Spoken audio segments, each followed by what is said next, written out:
감사합니다. 보네퍼 목사님이 이런 말을 했습니다.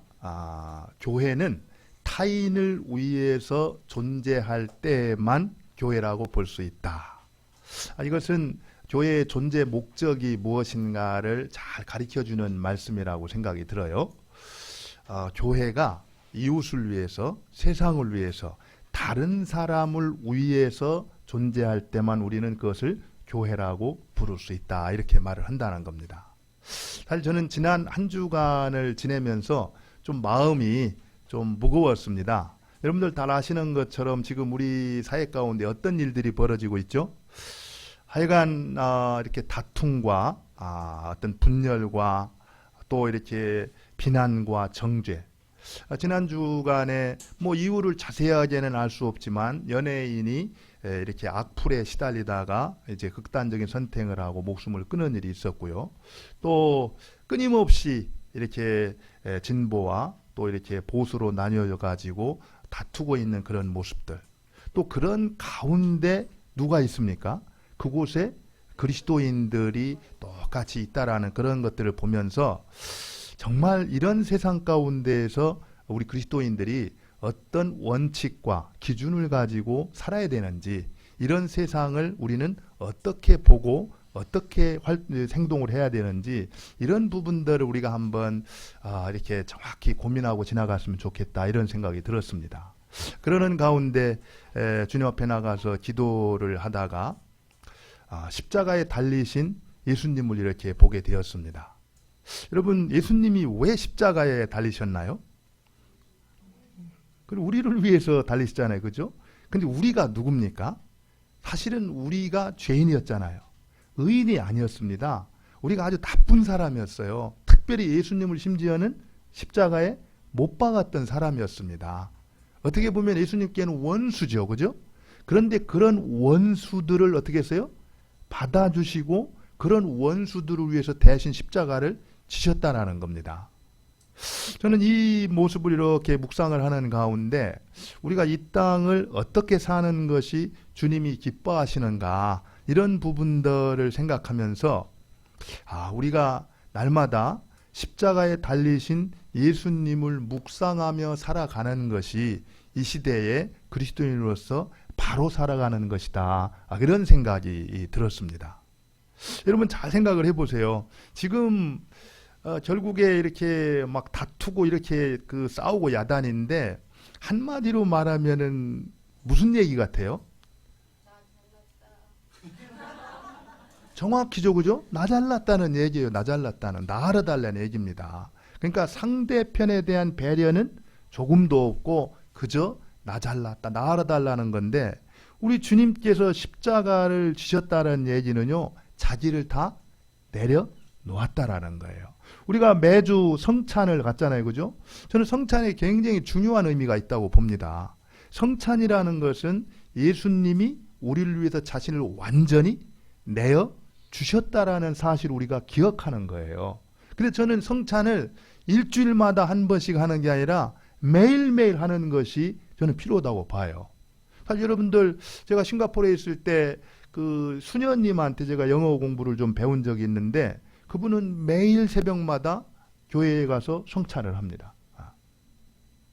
물론 이런 것들이 우리가 그 의미를 새기고 바르게 이렇게 하는 것이 중요하지 꼭 횟수가 중요한 건 아니에요. 그러나 적어도 우리가 이렇게 원칙 없는, 정말 포용이라는 것은 조금도 이렇게 찾아보지 못하고 차별하고 분노하고 이렇게 배척하는, 다투고 분열하는 이런 시대를 살아가는 우리 그리스도인들에게 있어서 무엇이 원칙이 돼야 되고 무엇이 기준이 돼야 될 것인가를 생각할 때, 적어도 우리는 십자가에 달리신 예수님을 묵상하면서 그 가운데 답을 찾아가는 것이 맞다는 생각을 한 겁니다. 제가 구체적으로 뭐라고 말하지는 않겠어요. 그렇지만 저는 그 십자가를 바라보면서 제 마음이 풀어지는 것을 느꼈습니다. 실제로 노맹롤랑이 얘기했듯이 이 세상에 원수란 없는 법입니다. 그저 있다면은 불쌍한 사람들 뿐인 거죠. 우리가 내가 누구인지를 바로 인식하고 또 타인이 누구인지를 바로 인식할 때 우리는 끊임없이 뿜어대는 어떤 비난과 정죄, 그런 세상 가운데에서도 용서할 수 있고 포용할 수 있고 따뜻한 마음으로 함께 동행할 수가 있다라는 겁니다. 저는 여러분들이 아무리 바빠도 정말 십자가에 달리신 예수님을 좀 생각하고 묵상하는 가운데 이 세상을 좀 따뜻한 마음을 갖고 살아가는 모두가 됐으면 좋겠다 생각을 합니다. 이제 오늘 말씀은요, 이 사도행전이 이렇게 진행되어 가는 데 있어서 굉장히 중요한 이 전환점이 되는 그런 부분이에요. 여러분들 지금까지 우리가 사도행전을 쭉 살펴봤는데 사도행전 2장에서 오순절 성령이 강림하시잖아요. 그죠? 그때 무슨 이제 그 말씀이 주어집니까? 오직 성령이 너에게 임하시면 너희가 권능을 받고 예루살렘과 온 유대와 사마리아와 땅끝까지 복음이 증거된다고 하잖아요. 그죠? 근데 그 복음이 중단 없이 이렇게 그 약속대로 진행이 돼가요. 그래서 우리가 8장에서 보면은 사마리아에도 복음이 전해졌다는 말이 나오고, 지난주 우리는 뭘 또 살펴봤습니까? 고넬료 사건 이후에 이방인에게도 생명 얻는 회개가 주어졌다는 말씀 들었잖아요. 그죠? 근데 오늘 말씀에 보면은 헬라인에게도 어떻게 됩니까? 이제 말씀이 주어졌다는 소식을 들어요. 그래서 사실은 지금 이제 복음이 예루살렘에서 시작돼 가지고 유대를 넘어서 이제 완전히 이방을 향해서 세계를 향해서 나아가는 그런 대목에서 우리가 이제 이 말씀을 보게 된다라는 겁니다. 그런 의미에서 여러분들 오늘 말씀은 유대인의 어떤 벽을 넘어서 이방 사이로 넘어가는 부분이기 때문에 우리가 정말 복음을 들고 열방을 향해 나아가는 그런 부분에 있어서 굉장히 중요한 것들을 가르쳐주는 말씀이다 생각이 듭니다. 오늘 하나님께서 말씀을 듣는 가운데 하나님이 우리 가운데 주신 그런 선교의 비전들이 좀 더 구체화될 수 있는 그런 시간이 될 수 있기를 바라요. 오늘 말씀을 보면은요, 그 배경이 어디냐면 어디입니까? 안디옥입니다. 안디옥. 그럼 안디옥이 어느 곳인가? 한번 이렇게 살펴봤으면 좋겠어요. 사실 안디옥은 사도 바울이 3차에 걸쳐서 선교 여행을 하잖아요. 근데 그 선교 여행에 베이스 캠프를 두었던 곳이에요. 왜 그러냐면은 바울은 항상 그곳에서 출발해가지고 선교 여행을 마친 다음에 어디로 왔어요? 다시 그곳으로 돌아왔습니다. 그래서 어떻게 보면은 예루살렘이 하나님 나라 복음이 이 땅에 증거되는 총 본부 역할을 했다고 한다면은 안디옥은 어떤 역할을 했습니까? 현장에 있는 베이스 캠프 역할을 했다라는 거예요. 그래서 이 안디옥을 중심으로 해서 바울의 이제 선교가 이제 되는데요. 한번 쭉 넘겨주시면 1차 선교 여행이 안디옥에서 출발했다가 다시 돌아왔고요. 그다음에요.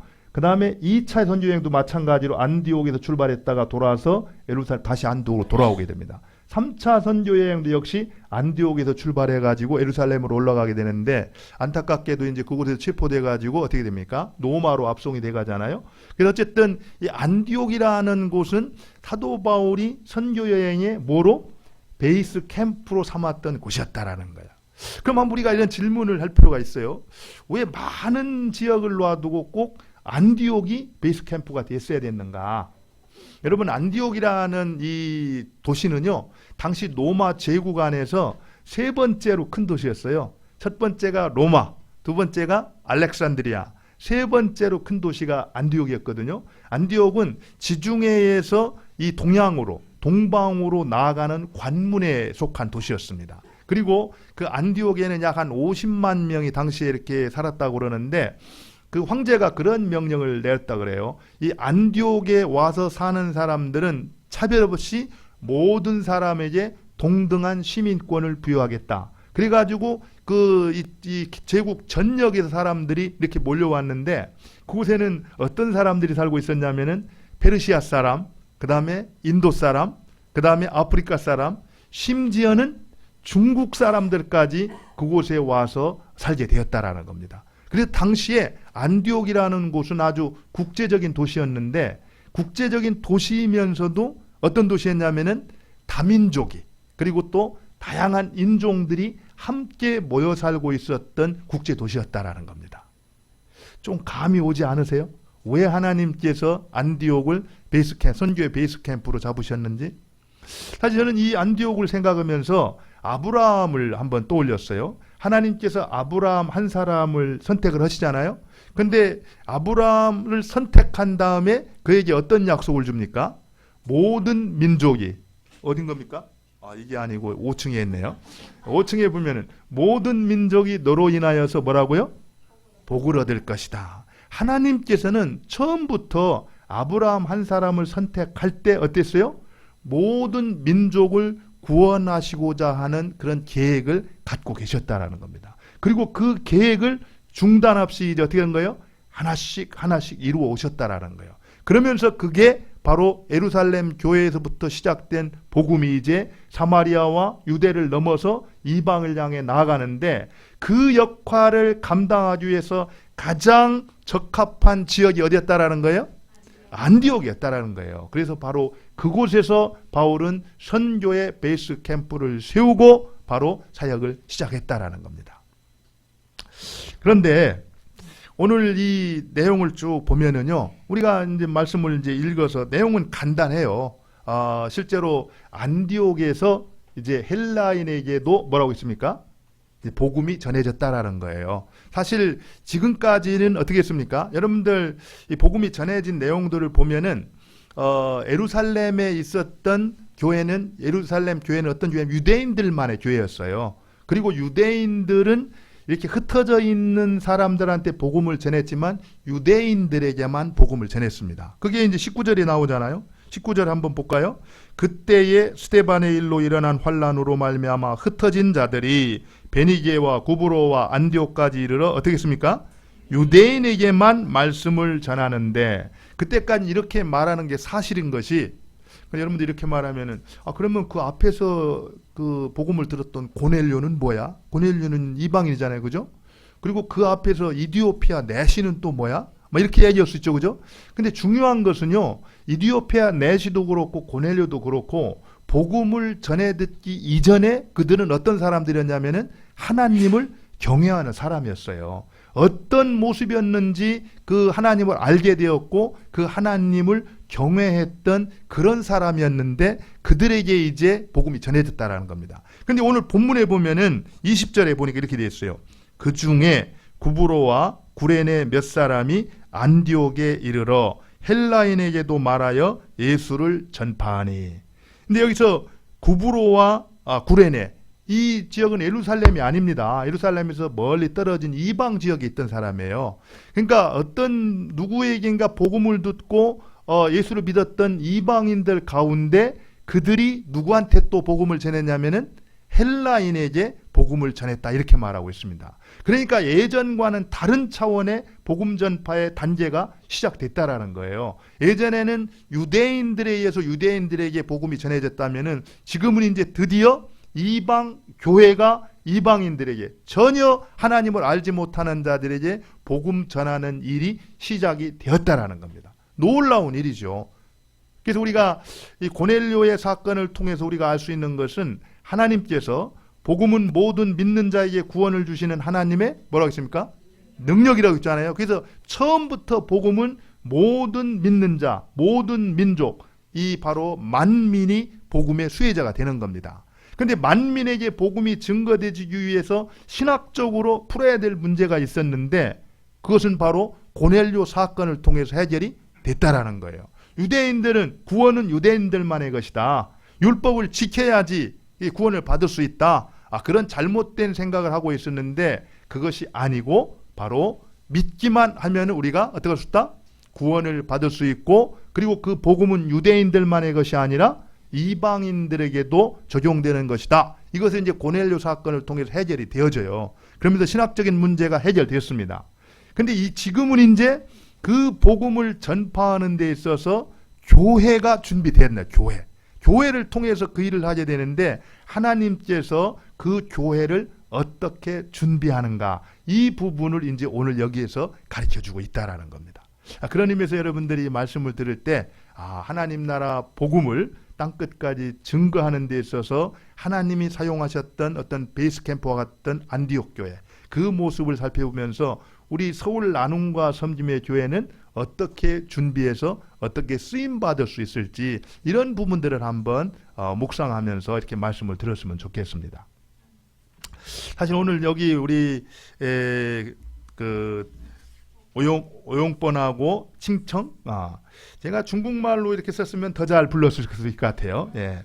근데 이렇게 온 것도 보면은 굉장히 또 의미가 있는 겁니다. 우리 혜영자매가 중국에서 와가지고 복음을 듣고 와서 이제 교회를 출석했는데, 또 혜영자매를 통해서 또 우리 또 중국 형제 자매들이 이렇게 초청이 돼 왔잖아요. 이런 것들은 예사로 볼 일이 아닙니다. 하나님께서 우리 교회 안에 놀라운 일들을 행하시고 이루어 가신다라는 거예요. 이런 일들이 구체화되어지고 잘 세워질 때 하나님이 쓰시는 안디옥 교회와도 같은 선교의 베이스 캠프와도 같은 그런 역할을 우리가 해낼 수가 있다라는 겁니다. 그런 의미에서 박수 한번 하겠습니다. 사실 이제 오늘 이 말씀을 보면서 이제 저는 오늘 본문의 말씀 내용 가운데 한 사람을 좀 이렇게 떠올리게 됐어요. 사실 이런 일들이 이렇게 하나씩 차질 없이 이루어 가는데 정말 한 사람, 이 누굽니까? 바나바의 역할이 참 귀하다 이런 생각을 했어요. 여러분들 이엠 바운즈라는 사람이 그런 얘기를 했어요. 세상은 좋은 방법을 찾고 있지만 하나님은 좋은 사람을 찾는다. 왜 그렇습니까? 사람이 하나님의 방법이라는 거예요. 그래서 우리가 정말 좋은 방법, 어떤 전략 다 중요한 겁니다. 그러나 정말로 중요한 것은 하나님이 찾으시는 그 한 사람이 되는 일이고, 그 한 사람을 교회가 어떻게 하는 거예요? 세우는 일이라는 거예요. 저는 오늘 말씀을 쭉 보면서 이 바나바라는 그 사람의 역할, 사실 우리가 오순절 성령 강림 이후에 이제 교회가 아름답게 이렇게 성장을 하고 부흥을 하잖아요. 그런데 그런 성장과 부흥에 이렇게 따라주지 못하는 재정적인 어떤 필요가 있었습니다. 그런 재정적으로 굉장히 힘들었을 때 바나바가 어떤 일을 합니까? 자기의 재산을 다 팔아가지고 사도들 앞에 갖다 주었더니 사도들이 그 각자의 필요에 따라서 그런 것들을 다 분배해서 나눴다고 했잖아요. 그러면서 교회가 건강하게 세워져 가는 일들을 보게 됐어요. 근데 또 여러분들 이 바나바가 또 어떤 일을 했냐면은 사도 바울이 이제 다메섹에서 회심을 하고 이제 변화가 됐잖아요. 변화가 돼가지고 예루살렘에 올라가서 예루살렘에 있는 제자들하고 교제하기를 원했어요. 그랬는데 이전에 너무 심하게 교회를 픽박했고 그 사울의 어떤 이력이 이제 모든 사람들에게 다 알려져 있었기 때문에 사람들이 이 사울을 받아들입니까? 안 받아들입니까? 안 받아들였어요. 바로 그런 힘든 때 그에게 어떤 신원보증의 역할을 하면서 사람들로 하여금 바울을 받아들이도록 중간 역할을 했던 사람이 누굽니까? 바나바였어요. 그래서 바나바는 이름이 격려자 이런 얘기했습니다. 안외자다, 격려자다 이런 말을 했어요. 여러분들 정말 세상 가운데에서 바나바처럼 격려하는 사람으로 살고 있지 않으세요? 사실은 어떤 사람은요, 오늘 본문에 나오는 이 바나바를 어떻게 표현했냐면은 그 당시 교회에서 가장 마음이 넓고 정말 마음이 가장 따뜻했던 사람이 바나바였다 이렇게 얘기를 합니다. 사실 그랬기 때문에 예루살렘 교회에서 그 이방 땅에 이제 예수 믿고 돌아오는 사람이 있다라고 했을 때 누구를 보낼 것인가 의논을 했을 거 아니에요? 근데 왜 유독이 바나바를 보냈을까? 그런 사람이었기 때문에 문화가 다르고 환경이 다르고 처지가 다를지라도 어떤 사람이라 할지라도 그들을 품을 수 있는 넓은 마음을 가지고 있었던 사람이었기 때문에 예루살렘 교회는 바로 바나바를 그곳에 파송을 했다라는 겁니다. 그리고 실제로 바나바가 그곳에 가가지고 어떤 일을 해요? 그곳에 있는 사람들을 보면서 다른 거 보지 않았어요. 여러분들 거기 그 바나바가 도착해가지고 23절에 보니까 그가 이르러 하나님의 은혜를 보고 기뻐하여 그 가운데 믿는 자들 가운데 하나님께서 역사하시고 베푸시는 은혜를 보았다라는 겁니다. 그들이 율법대로 지키나 안 지키나 옳게 하나하나 이런 걸 본 게 아니라 정말 하나님을 모시고 그들 가운데 역사하시는 하나님의 역사하심, 운행하심, 그 은혜를 봤다라는 거예요. 그러면서 그 자리에 꼭 머물러 있으라고 권면을 했다 이렇게 말하고 있습니다. 그랬더니 그 교회 공동체가 어떻게 된 거예요? 아름답게 자랐다라는 거예요. 아름답게 자라다 보니까 혼자서 감당할 수 있는 이제 숫자가 넘어섰다라는 겁니다. 누군가 동역자가 필요했다라는 거예요. 그래서 동역자를 누군가를 데려와야 되는데 그때 언뜻 생각났던 게 누구예요? 누굽니까? 사울이 생각났어요. 왜 그렇습니까? 그가 예루살렘에 가서 함께 교제하는 가운데 하나님이 바울을 부르신 목적이 뭡니까? 이방인을 위해서 바울을 불렀다라는 것을 정확히 알고 있었어요. 그렇기 때문에 지금 이 믿고 돌아오는 자들이 누구예요? 이방인들이었습니다. 이 유대인들이 아니라. 그러니까 이 아주 그 즉각적으로 바나바는 이때를 위해서 하나님이 사울을 준비시켰구나. 그러면서 이제 사울을 생각하고, 사울이 이제 예루살렘에서 동족의 핍박을 피해가지고 어디로 피신해 있었습니까? 자기 고향이었던 이 다소라는 곳에 이제 이렇게 피해 있었는데, 바로 그 다소에 가가지고 그 누구를 데려와요? 사울을 데리고 와서 안디옥 교회에서 1년 동안 어떻게 했어요? 열심히 사역을 했다는 겁니다. 열심히 사역을 했더니 그 결과로 제자들이 그곳에서 누구라고 불렸다고요? 그리스도인이라 불렸다, 이렇게 말을 하고 있는 겁니다. 그래서 저는 사실은 이 바나바의 사역을 보면은요, 여기까지 사역을 다 한 다음에 이제 전면에 누가 등장하냐면은, 여러분들 사도행전 13장에서 그 바나바와 사울이 선교사로 파송받고 난 다음에는 사실은 바나바는 역사 속에서 사라집니다. 누가 세워져요?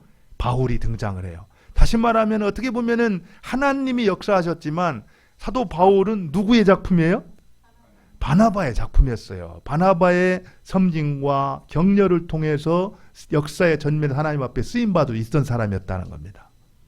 그런 모습을 보면서 내가 어떻게 살아야 될 것인가, 내가 누가 되어야 될 것인가, 또 교회가 무엇에 힘써야 될 것인가, 이런 것들 우리가 한번 생각할 수가 있습니다.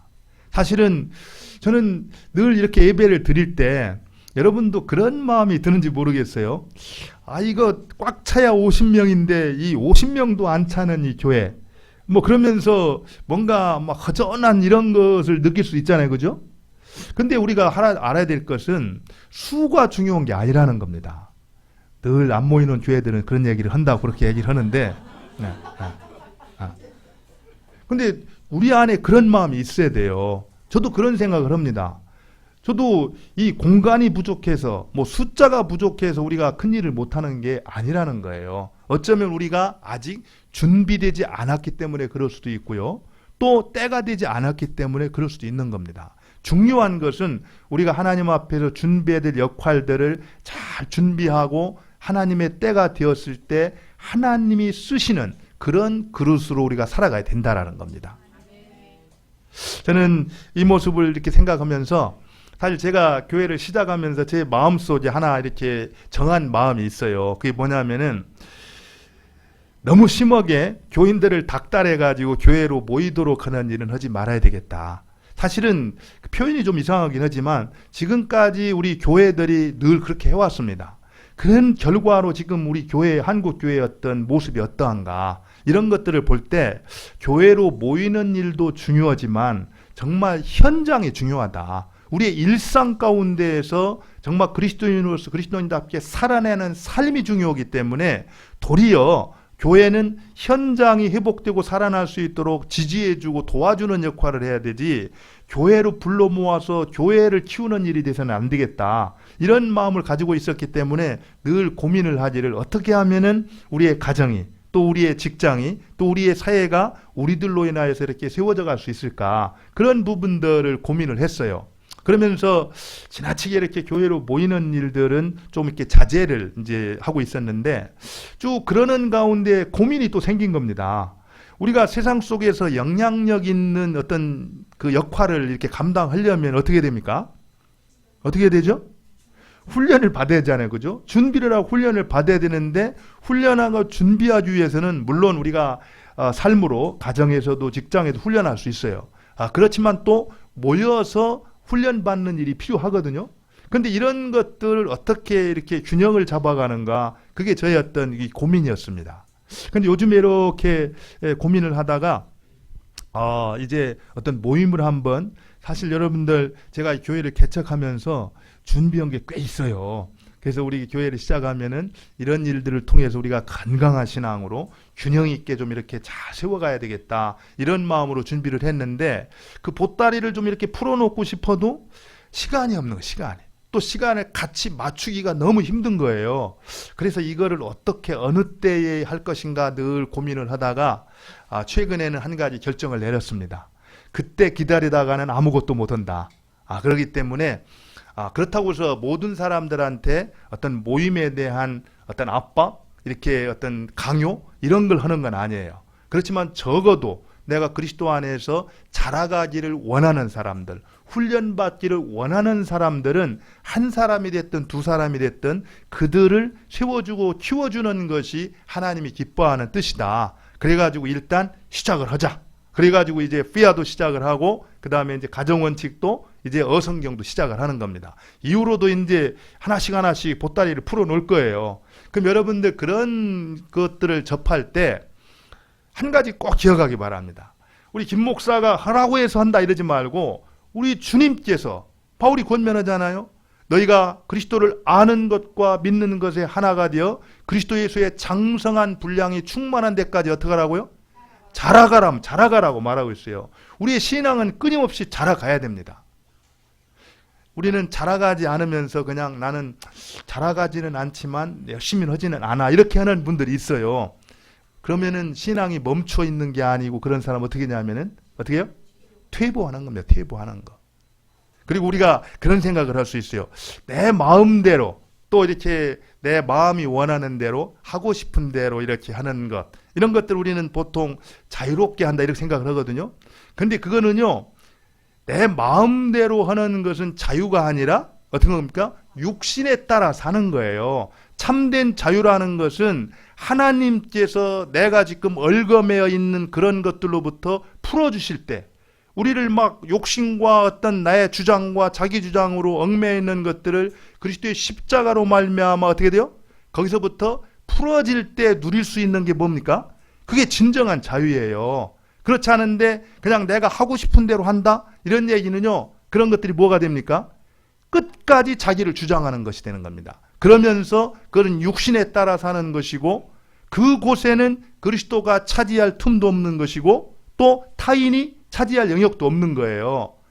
그래서 우리가 할 수만 있다면은 하나님 말씀을 부지런히 배우는 가운데, 그 말씀을 따라서 그 말씀에 순종해 나가는 가운데 하나님이 주시는 진정한 자유를 우리가 누릴 수 있게 되고, 그 가운데서 내 삶이 회복되어지고 세워지는 것들을 볼 수가 있다라는 거예요. 그러면서 우리는 하나님을 아는 것과 믿는 것이 하나가 되어 예수 그리스도의 장성한 분량에까지 자라갈 수가 있다라는 겁니다. 저는 여러분들이 그런 일들을 할 수 있도록, 조금 불편하지만 어떻게 해요?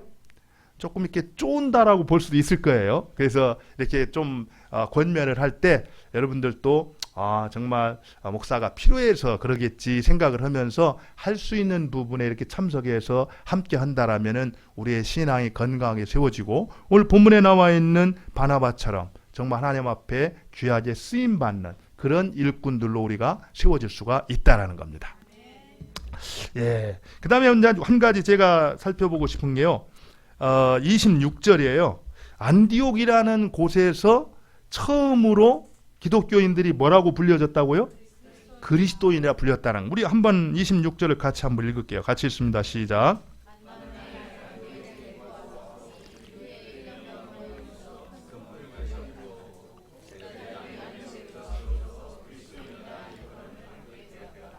예, 여기 보면은 이제 바나바와 이제 사울 두 사람이 이제 함께 동역을 하면서 교회를 잘 섬겼어요. 그죠?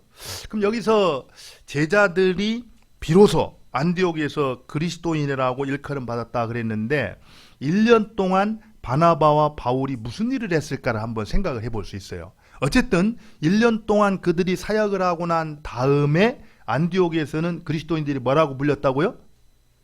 그리스도인이다 이렇게 불렸다라는 거예요. 그런 차원에서 우리는 그 안에 바나바와 이 사울이 어떤 일을 했을까를 생각할 수 있는데, 저는 그렇게 생각을 해요. 이 사람들은 처음 예수를 믿고 이제 주님 앞에 나온 사람들이잖아요. 그죠? 그렇기 때문에 막 예수를 믿고 신앙생활을 출발한 사람이었기 때문에 사도 바울은 틀림없이 그 얘기를 했을 거예요.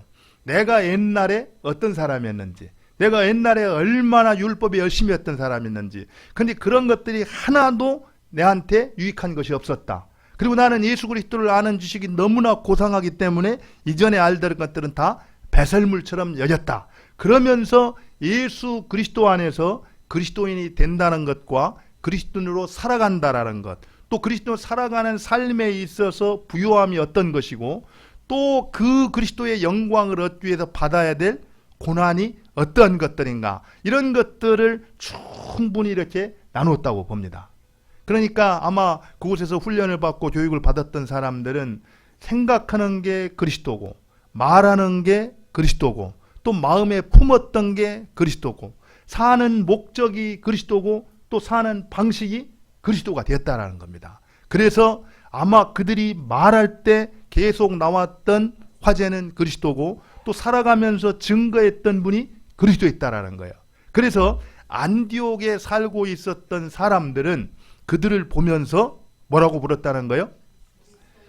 그리스도인이다, 이렇게 말은. 원래 크리스티안 노이 이렇게 말을 하거든요. 헬란말로. 이 노이라는 말, 헤롯야 노이, 또 가이사랴 노이 이렇게 말하는데, 헤롯의 사람들이 나올 때는 헤롯디아 노이, 그리고 또 가이사랴의 사람이다 그러면 가이사랴 노이 이렇게 불렀거든요. 그래서 크리스티안 노이 이렇게 불렀다라는 것은 그리스도의 사람이다. 결국에 그리스도를 따르는 사람이고, 또 그리스도를 믿는 사람이고, 또 그리스도에 속한 사람이다. 그리스도 당에 속한 사람이다. 이렇게 불렀다라는 겁니다.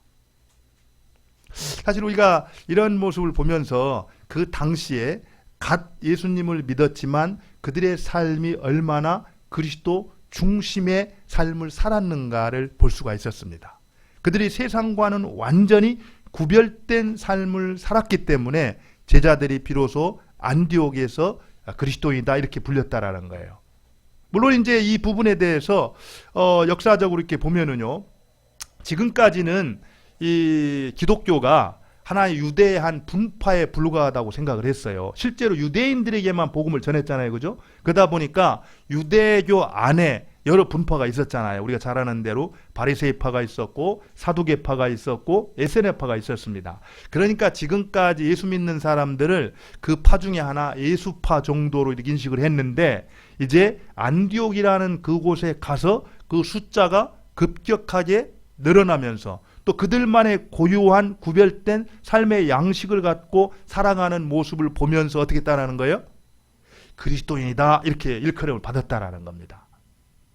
저는 이 모습을 보면서 우리가 좀 이 땅 위에서 어떻게 살아야 될 것인가, 좀 우리도 그리스도인답게 좀 세상 사람과는 좀 구별된 삶을 좀 살아야 하지 않겠습니까? 어떠세요? 그 알렉산더 대왕이 이렇게 순찰을 가다가 병사들이 심하게 이렇게 싸우는 이런 일을 봤다고 그래요. 그래서 잡아서 자기 앞에 세웠는데 이름을 물어봤더니 그 이름이 누구였어요? 알렉산더였다는 겁니다. 그래서 다른 얘기 안 하고 알렉산더 대왕이 뭐라고 했냐면은 이름을 바꾸든지 행동을 바꿔라, 이렇게 말을 했다는 겁니다.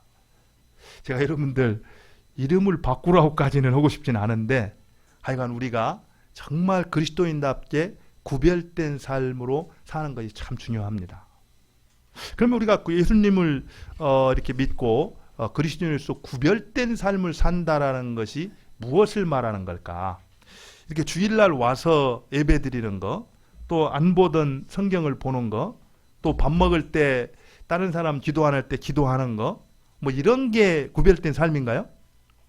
뭐 그것도 어떻게 보면은 구별된 삶일 수도 있죠. 정말 예수 믿는 사람들을 막 이렇게 욕하고 핍박하는 그런 가운데에서 그렇게 산다라는 것도 구별된 것 중에 하나가 될 수 있지만, 사실은 그것 가지고는 좀 부족하죠. 그것은 어떤 구별됨의 본질은 아닙니다. 우리가 생활 가운데에서 예수를 믿기 때문에 정말 나를 내려놓고 이웃을 위해서, 타인을 위해서 헌신하고 좀 드리는 섬기는 그런 삶의 변화가 있을 때 우리는 저들은 다르구나 뭐 이런 부분들이 있지 않겠습니까? 제가 전에 한번 잠깐 말씀드린 적이 있는데 우리 좀 말씀에 듣는 도움이 될 것 같아서 좀 소개를 해주고 싶어요. 팀 켈러 목사님 한국에 오셨을 때 이제 직접 들은 얘기예요. 그분이 이제 하루는 이제 사무실에 앉아 있는데 한 자매가 이렇게 찾아왔다는 겁니다. 자매가 찾아와 가지고 자초지종을 물었다 그래요. 어떤 일로 교회를 오게 됐는가? 그랬더니 얘기를 쭉 이제 얘기를 하는데 자기 직장에서 일을 하다가 뉴욕에 있으니까 뉴욕에서 이 방송계통에 굉장히 젊은이들이 이렇게 선망하는 그런 일이었다 그래요. 그런 일에 이렇게 일을 하고 있었는데 어느 날 자기가 큰 실수를 해가지고 회사에 이제 해를 이렇게 입혔다 그럽니다. 그래가지고 이제 틀림없이 해고를 당할 수밖에 없는 그런 처지에 놓여 있었는데 그래서 굉장히 실망을 하고 걱정을 하고 있었는데 어느 날 그 자기 위에 있는 상사가 그 회사 대표 되시는 분한테 가가지고 보고를 하는데 그 일은 제 책임입니다. 이렇게 말하더라는 거예요. 사실은 제가 직원들을 잘 훈련하고 교육을 했어야 되는데 그것을 못해서 생긴 일이기 때문에 그 일에 대한 책임을 제가 지겠습니다. 이렇게 말하더라는 거예요. 그래서 실제로 그 일로 인해서 그 상사는 인사 고과에 굉장히 좀 손해를 이렇게 입게 됐다라는 겁니다. 다행히 그것으로 인해서 그 자매는 어떻게 했어요? 해고를 당하지 않고 계속 이제 회사를 다닐 수가 있게 됐죠. 그래가지고 이제 이해가 되지 않더라는 거예요. 보통 보면은 이제 직장 상사들이 직원들이 열심히 잘해서 좋은 성과가 난 것은 자기 것으로 이렇게 가로채고 또 직원들이 조금 이렇게 실수하거나 못한 것은 모두 직원 책임으로 이렇게 떠넘기는 것이 일반적인 세상의 모습이었는데 그 자매는 그렇지가 않더라는 겁니다. 그래가지고 한번 그 상사, 자매가 이제 상사한테 가서 물어봤다 그래요. 그거 내가 실수해서 잘못한 건데 왜 당신 책임이라고 말했습니까? 그러니까 다른 얘기 안 하고 상사가 딱 그랬다는 거예요. 나는 그리스도인입니다. I am a Christian. 딱 얘기만 하더라는 거예요. 그래서 당신이 크리스찬이라는 거 하고 그게 무슨 상관이 있냐 이해가 되지 않아요. 물었다. 왜냐면 그 자매는 그때까지 예수님을 안 믿었기 때문에 물어봤더니 그 다음에 그분이 또 한마디 하는 게 예수님께서 나를 그렇게 대우해 주셨습니다. 그 얘기를 하더라는 거예요. 그래서 자세히 이제 얘기를 쭉 듣고 난 다음에 정말 저 사람이 믿는 예수님이라면 저 사람이 출석하는 교회라면 나도 한번 가봐야 되겠다. 그래가지고 그 자매가 이제 팀켈러 목사님을 찾아왔다라는 겁니다. 사실 우리가 그리스도인으로서 구별된 삶을 산다라는 것은 우리의 외모가 어떤 외형적인 종교성인 그런 것들이 결정해 주지 않는다라는 겁니다. 우리 실제 생활 가운데서 예수님이 십자가에서 우리를 품으시고 우리를 받으시고 우리를 위해서 자신의 모든 것을 완전히 내어주셨던 것처럼 이웃을 사랑하고 이웃을 위해서 나의 것을 나누고 드리는 그러한 변화된 삶을 통해서 진정으로 구별된 삶이 우리가 드러날 수 있다는 거예요. 여러분들 이 마지막 27절로 30절은 굉장히 중요한 구절이에요. 여러분들 27, 37절에 보면 뭐가 나오냐면은 이제 예루살렘에 큰 이제 기근이 생겨가지고요. 어려움을 당하게 되자 바로 안디옥에 있었던 교회가 뭐를 합니까? 부조를 합니다. 헌금을 모아서 그들에게 보내주는 일이 있어요. 바로 이것은요. 유대인과 이방인의 간격, 그 장벽이 무너졌다라는 증거입니다. 바로 그 안디옥에서 예수를 믿었던 사람들이 내가 그리스도인이 되었다라는 확실한 증거가 되는 그 표현이었어요. 왜 그랬습니까? 여러분들 유대인들은 이방인을 어떻게 생각했습니까? 어떻게 생각했죠? 개로 취급했어요. 개돼지를 취급해서 사람 취급을 안 했어요. 그랬는데 그랬던 이방인들이 어떻게 했어요? 예수님을 믿고 나서 그리스도인이 됐잖아요. 그러면서 그들이 이제 유대인과 형제가 되었다고 받아들였다라는 겁니다. 그런데 우리가 조금 머리로는 이해를 하지만 누군가가 나를 개돼지 취급했는데 내가 예수님을 믿었다고 해서 그런 것들을 다 내려놓고 그들을 품는 게 쉬울까요? 그렇지 않습니다. 그런데 적어도 안디옥에 있었던 성도들은 그렇지 않았다라는 거예요. 비록 그들이 우리를 개와 돼지를 취급했다 할지라도 그들도 십자가의 보혈로 씻음을 받고 한 형제 자매가 된 우리 형제다. 그 사실을 알았기 때문에 그들이 어려움을 당했다면 우리가 마땅히 돕는 것이 마땅한 것 아니냐. 그래가지고 자기들이 힘에 지나도록 헌금을 모아가지고 바나바와 바울에게 이제 어떻게 했어요? 그 헌금을 예루살렘 교회를 위해서 보냈다라는 겁니다. 여러분들 한번 잘 생각해 보시죠. 내가 그리스도인이 되었다라는 것, 그리고 또 하나님의 백성이 되었다라는 것을 무엇으로 증명을 하겠습니까? 삶 속에서 여러분들이 무엇으로 증명하겠어요? 바로 그 안디옥에 있던 교인들은 자기가 가진 것을 형제들이 곤란을 당했을 때 그들을 돕는 것을 통해서 증명을 했다라는 겁니다. 다시 원점으로 돌아와서요. 우리가 살고 있는 세상을 한번 생각했으면 좋겠어요.